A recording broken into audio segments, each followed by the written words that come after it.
আমাদের তো সরকার যেভাবে হিসাবটা করে দিয়েছেন, ওনারা 4 সপ্তাহ থাকবেন, আমরা 2 সপ্তাহ। আমাদের 2 সপ্তাহ আমাদেরকে থাকতে দেবেন না। এত বড় জুলুমের সিদ্ধান্ত তারা কি করে নিলেন আর কি করে নিতে পারে?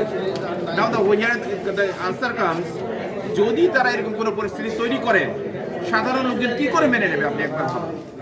আমাদের যখন যাওয়ার সময়, সে সময় অন্যায়ভাবে জুলুম করে কেউ আমাদেরকে যেতে দেবেন না, এইটা আমাদের সাথীরা কিভাবে মেনে নেবে? আপনি চিন্তা করুন, কতটুকু মনের মধ্যে কষ্ট পাবেন তারা এবং কতটুকু আপসেট হবেন।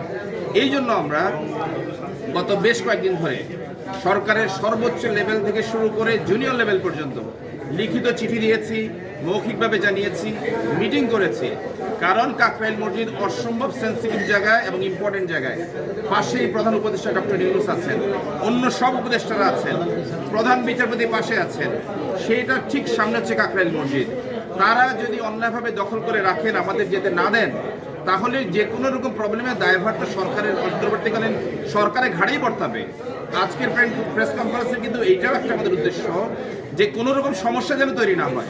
আমরা সমস্যা চাই না বলেই, আমরা শান্তি চাই বলেই, আমরা ঐক্য চাই বলেই সরকারকেও জানিয়েছে। আর আপনাদের মাধ্যমে শুধু কিন্তু বাংলাদেশের লোকজনকে জানাচ্ছি না, আপনাদের কল্যাণে সারা পৃথিবী কিন্তু চোখের পলকে ইনফরমেশন পেয়ে যায়।